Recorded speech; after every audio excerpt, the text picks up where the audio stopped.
Buenos días, soy el doctor Jesús Torres Espinosa. Continuamos con la clase de anatomía.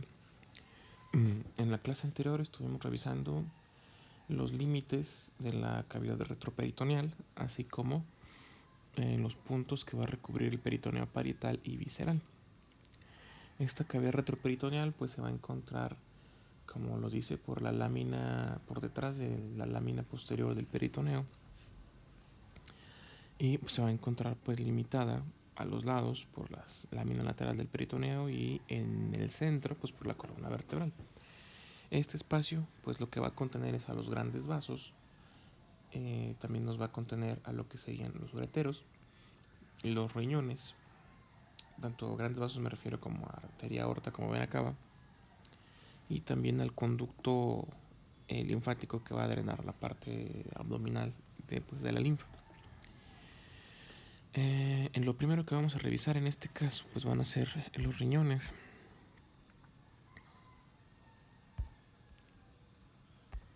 ¿Sí? Es el órgano principal del aparato urinario. Igual lo nombramos aparato porque pues tiene diferentes tipos de tejidos que lo conforman como tal. Y el riñón pues va a ser la parte principal, la que va a concentrar la orina, a producirla. Entonces los riñones van a intervenir activamente en la conservación del líquido corporal y de los electrolitos que lo componen. Entonces van a dedicarse a eliminar excesos de líquidos, excesos de sales, así como los desechos metabólicos que podamos obtener de algunas sustancias, tales como los medicamentos, el alcohol y otras sustancias que ingiramos. Ahora, estos riñones también, por ende, van a interferir en el volumen de los líquidos corporales, manteniéndolos regulados. ¿Sí? Como pues el organismo va a ir excretando el líquido excesivo que tengamos para mantener un equilibrio en el líquido. El líquido principalmente pues se va a dedicar o va a estar localizado el que procesa el riñón en la sangre, en el plasma. En la orina no es más que un ultrafiltrado del plasma, o sea, el riñón recibe una gran cantidad del gasto cardíaco. El gasto cardíaco es la cantidad de sangre que saca el corazón por minuto. Entonces puede recibir hasta un 40 o 60% de este para filtrarlo, ¿sí? Del cual pues no filtra los eritrocitos, filtra solamente al plasma. ¿Sí? Del plasma va a sacar todo lo que se ocupe, sodio, los metabolitos o lo que se acabe a excretar el riñón.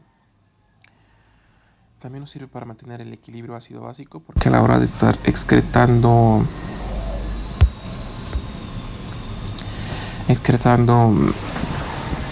en los electrolitos, pues va a mover este equilibrio entre el ácido y la base. El asunto es mantener un pH más o menos neutro.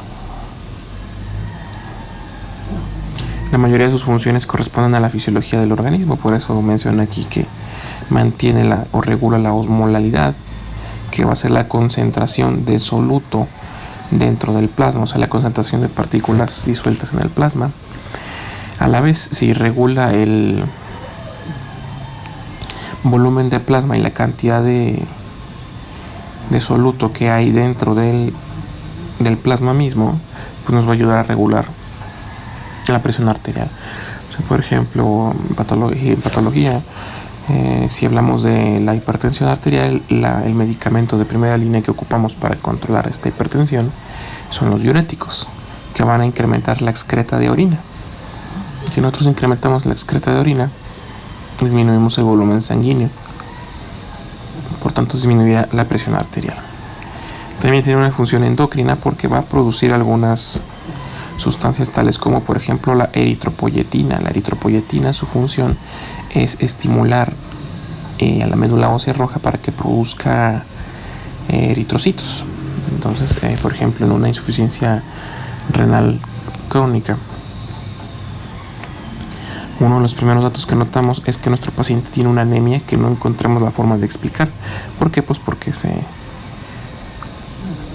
disminuye la secreción de eritropoyetina, lo cual va a disminuirnos pues la producción de eritrocitos. También debe venir en otro proceso que es la gluconeogénesis, que es la producción de glucosa a partir de otras sustancias. y va a ser un órgano muy vascularizado. Esta es la cantidad, aproximadamente un 25 o un 30% del gasto cardíaco. Esto puede aumentar todavía más a grandes cantidades. ¿Sí? Esto lo recibe de sangre por minuto.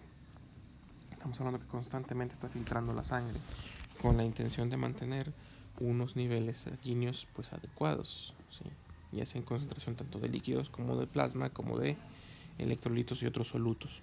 El término soluto ya debieron de haberlo visto en su clase de fisiología. Se refiere a uno de los componentes de las soluciones. Las soluciones tienen dos componentes, que son los solutos y los solventes. El solvente pues es el líquido, ¿sí? En el caso de la sangre pues es el plasma. Y el soluto pues son todas las cosas que contenga ese plasma, ¿sí? Incluyendo eritrocitos, leucocitos, electrolitos, sales, todo eso. Ahora, en cuanto a su configuración externa, porque pues tenemos que verlo por fuera y por dentro. Por fuera, pues los riñones, para empezar, siempre son pares. Sí existen personas monorrenas que solo tienen un solo riñón, como dice la palabra monorrena. Sí, estas personas, pues es una variante anatómica, o puede ser por un accidente previo, o puede ser por se tuvo que extraer el riñón por alguna razón. Circunstancias existen muchas, pero siempre van a ser en individuos normales dos riñones, uno derecho y uno izquierdo. Se van a encontrar a los lados de la columna vertebral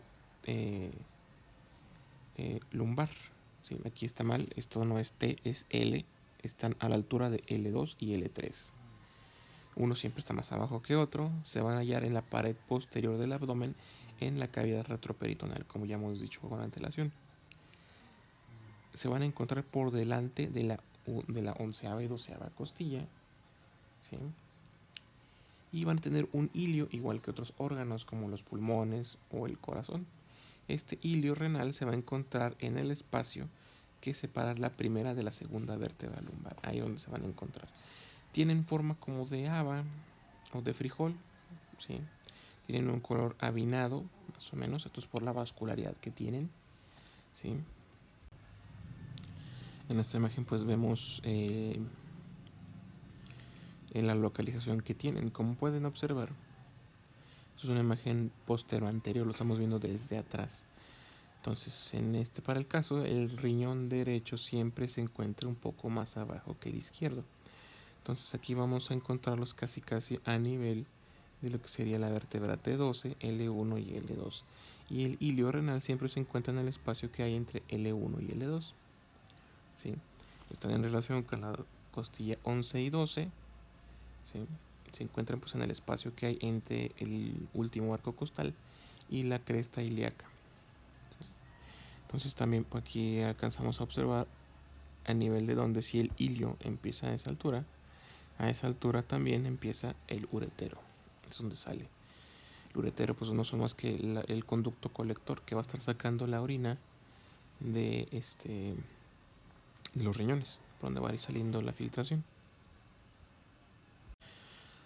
Obviamente pues existen variantes anatómicas, pueden ser en algunos individuos más grandes, pueden ser un poco más pequeños, pueden tener forma de herradura, pueden estar fusionados, pueden estar uno más arriba que otro. Todo esto tiene una repercusión en su función a final de cuentas. Un riñón en herradura, por ejemplo, que están fusionados los dos riñones, no es más eficaz, tiene más problemas. A veces si uno es más corto, el uretero es más corto también y eso genera ciertos problemas. Sí. Ahora, su forma y dirección son alargados en sentido vertical, tienen una forma más o menos como de frijol o de haba. ¿Sí?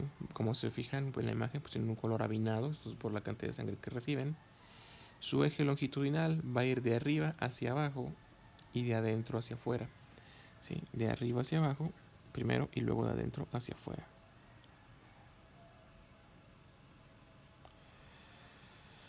Y su polo superior siempre se va a encontrar más cerca de la línea media. En esta imagen aprovechamos para poder ver, aquí vemos la aorta y las ramas que va a dar para irrigarlos, y a su vez también vemos las glándulas suprarrenales, que son estos como sombreritos que tienen el riñón, que son parte del sistema endocrino. Estos van a secretar diferentes tipos de hormonas, principalmente catecolaminas como la adrenalina y la noradrenalina, entre otras. Dimensiones, ¿cuánto miden? De alto nos van a medir entre 10 y 12 centímetros, son del mismo color. De ancho,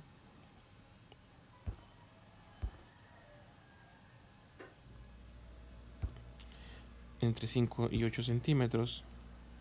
De espesor, entre 3 y 5 centímetros de espesor. Esta la vamos a corregir, esto no es el ancho.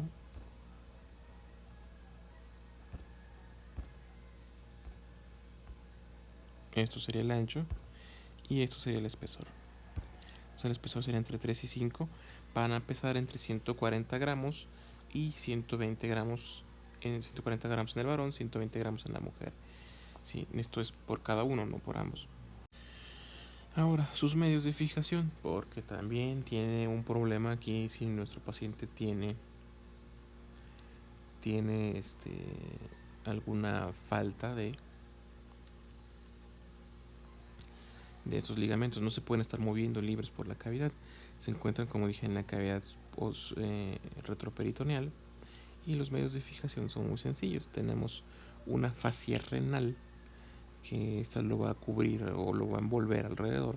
Es como parecido a al peritoneo o a la pleura. Pues es una fascia renal, una hoja de membrana que lo va a envolver específicamente al riñón. ¿Sí? Esta pues se va a encontrar por debajo del peritoneo, como dice su nombre. Una fascia subperitoneal. ¿Sí? Aquí estamos viendo un paciente en decúbito prono. ¿Sí? Los riñones, para que los ubiquen, pues son estos dos. Están a los lados de la columna vertebral lumbar. ¿Sí? Van a estar rodeados por grasa que los mantiene también fijos en su lugar por una parte. Sí, eso es lo que se llama aquí como atmósfera adiposa perirrenal. Es grasa, básicamente. Ahora, esta fascia renal, como menciona aquí aparece. Vamos a ponerlo en otro color. Esta fascia renal tiene dos hojas, una hoja anterior y una hoja posterior. ¿Sí? Esta hoja pues lo envuelve todo el espacio retroperitoneal. ¿Sí? Por delante, la que se pega, perdón, por detrás, la que se pega a la columna vertebral recibe el nombre de aponeurosis de Zucker-Kandl. Viene a ser toda esta de aquí. ¿Sí? Es la hoja posterior. Y la hoja anterior, pues no lleva nombre propio. Esta sería la hoja anterior en verde. ¿Sí? Esta por delante de sí misma pues tiene el peritoneo. Estas dos hojas pues mantienen fijos a los riñones en su lugar. ¿Sí? Para que no estén pues vaya golpeándose con la periferia. Por este lado tenemos otro corte. Este sería un corte lateral, un corte medial, perdón, en el cual pues podemos observar que las glándulas suprarrenales tienen su propio compartimiento. ¿Sí? Tienen su propio compartimiento, aquí lo observamos, y lo cual pues los mantiene fijos al peritoneo y se encuentran también fijas en parte al diafragma porque están mucho más hacia arriba. ¿Sí? Aquí vemos cómo está más adherido hacia el riñón la fascia de Zucker-Kandl, que es lo que lo mantiene prácticamente en su lugar, y tenemos aquí adelante esta fascia prerrenal, que es la que mantiene, la que está por delante y está adosada íntimamente al peritoneo. Entonces sus medios de fijación lo van a mantener fija tanto a la pared posterior como al peritoneo, y además pues se van a prolongar hacia abajo al punto de que se van a perder en la fosa ilíaca, y así tenemos tres medios de fijación en concreto que mantienen el riñón en su lugar en su celdilla. ¿Sí? Aquí vemos cómo está separando la hoja anterior. La hemos estado poniendo en rojo. Esta sería la hoja anterior. Todo esto en rojo. ¿Sí? Y cómo tiene fibrillas o tractos fibrosos que lo adosan. Igual que el peritoneo o que la pleura, pues tenemos una parte visceral que se adhiere al peritoneo y una parte parietal que se adhiere íntimamente al riñón. ¿Sí? Entonces esto es lo que ya lo recubre y lo mantiene fijo en su lugar para que no se esté moviendo dentro de la cavidad retroperitoneal. Ahora, para su descripción, la descripción de sus relaciones anatómicas, al menos por el exterior, pues vamos a tener a verlo como un órgano aplanado. Como es aplanado, pues va a tener dos caras y dos bordes. ¿Sí? Dos bordes. Los bordes pues no tiene mucho pierde. Va a ser un borde medial o interno. De hecho, aquí estamos viendo, fíjense bien, en cuanto a caras, esto es una cara anterior y esto es una cara posterior. Y en cuanto a bordes, pues como dije, ya tenemos un borde interno y tenemos un borde externo. ¿Sí? Asimismo va a tener dos polos.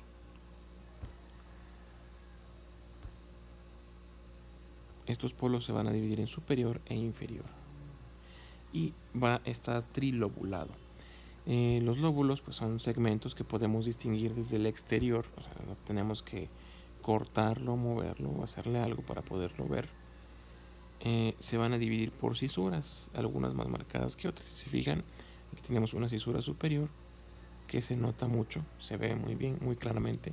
La inferior se ve un poco más borrada. Y entonces así sacamos los tres lóbulos en los que se va a dividir este riñón.